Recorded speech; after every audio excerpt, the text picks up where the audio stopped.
I'm Farrell, and in 2019 I did a through hike of both the Appalachian Trail and the Pacific Crest Trail.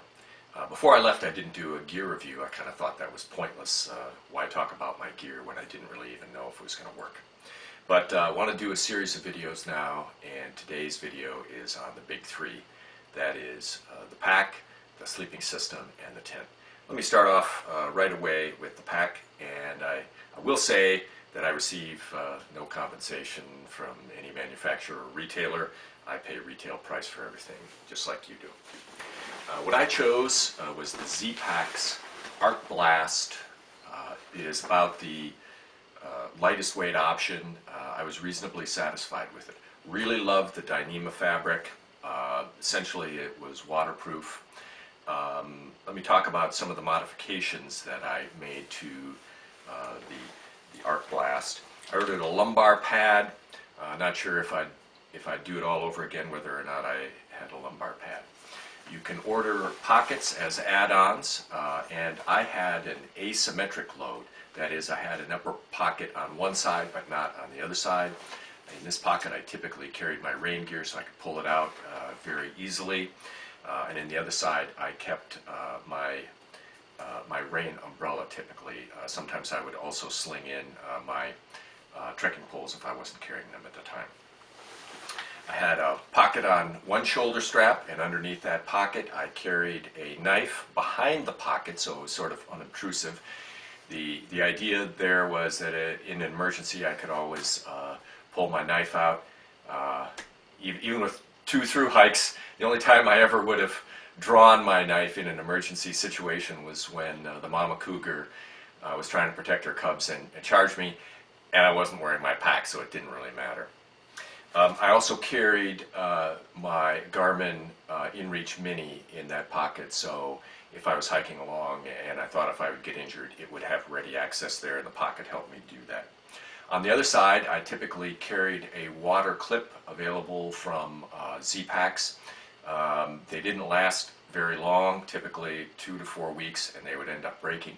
But while they were there, it was sometimes nice to just be able to clip a small water bottle, ready access to get my water. I want to talk a little bit about how the pack held up. Zpacks in general says their gear is good for about 1 through hike. I did 2 through hikes, and this pack certainly is showing its wear and tear. The Dyneema fabric stripped out at both bar tack locations along the bottom where I had my closed cell foam pad, and typically my tent is well slung, about 2 pounds hanging there, but just the wear and tear over a number of months really stripped both of those out. The other modification that I made about halfway through, I ran into a hiker at the base of Mount Katahdin who had a Dyneema pack, and she carried along a Sharpie pen and had people who she met and whom she wanted to remember in the future sign her pack. And with that I said to myself, why doesn't everybody do that? So from that time on I carried a Sharpie pen, and so now I have all of these names of people that at least in the last half of my hiking made an impression on me.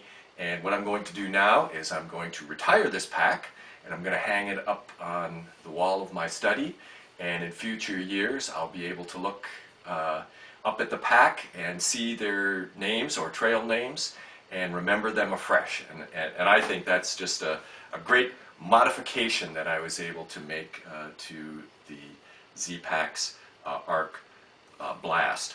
If I were the next item is the tent. I chose a Zpacks Duplex, a very popular tent, one of the lightest weight options anywhere available. It is pitched with 2 trekking poles, so you don't even have to carry that. Mine with stuff sack and 8 stakes comes in at just under 650 grams.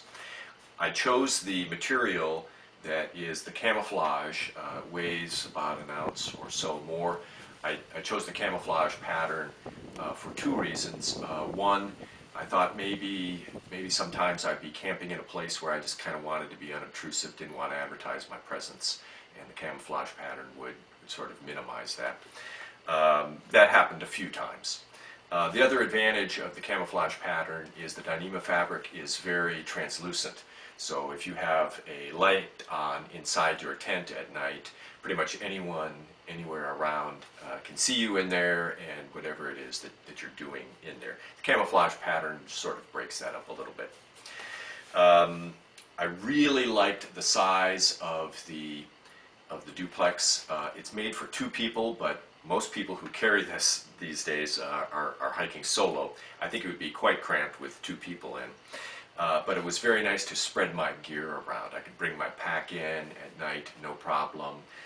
And that was something that was very important during certain stages where I would run into some truly psychotic deer at night who would, if I left my pack out, would try to take my pack away to nibble on the straps and the back to get the salt available. So I would always have to bring my tent, or bring my pack inside my tent at night. There was one disadvantage to the Zpacks Duplex, and it is that it is pitched like this, with your head and your feet at either end.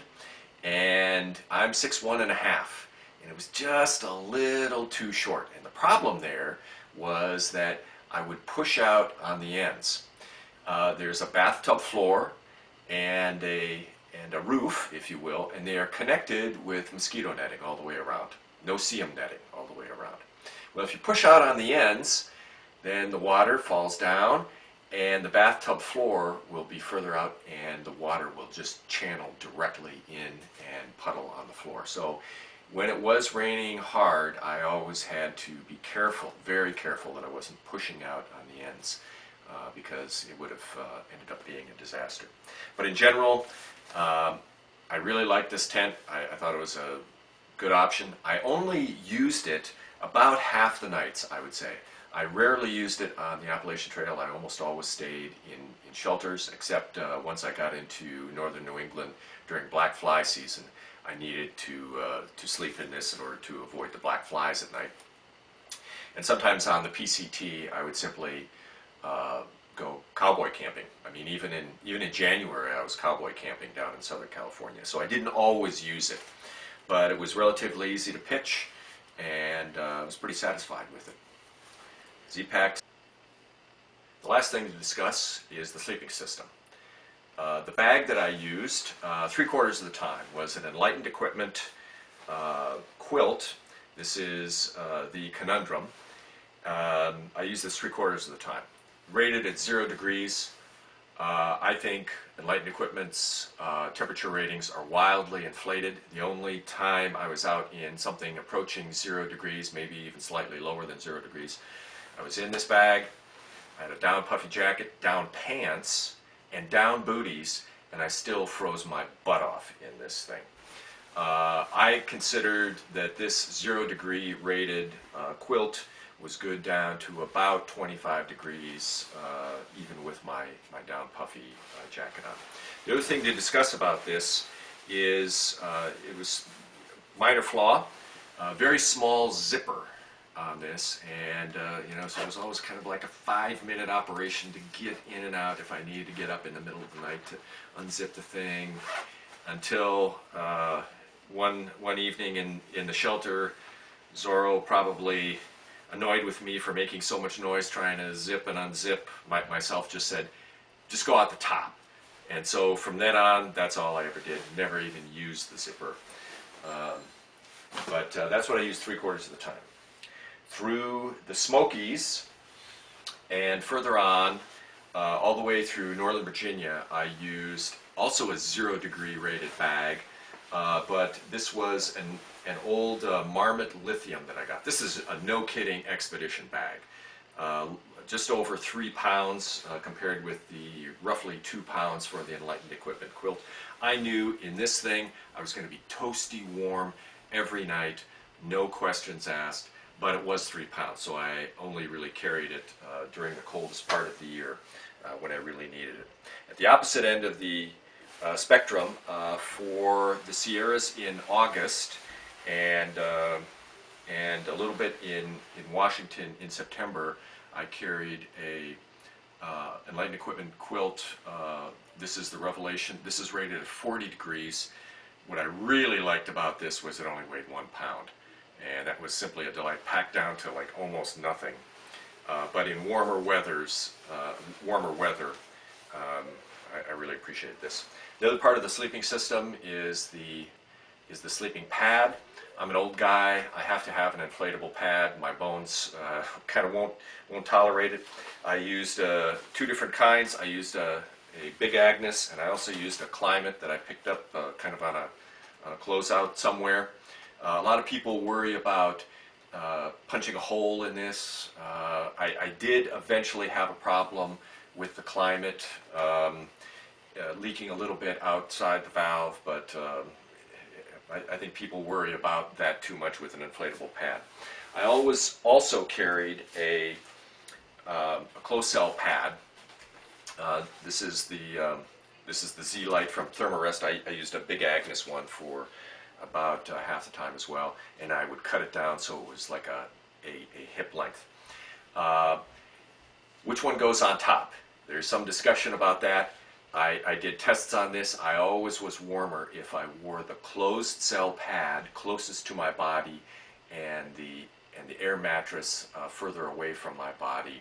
The closed cell pad has a much higher R value, and I was always much warmer if I did it that way.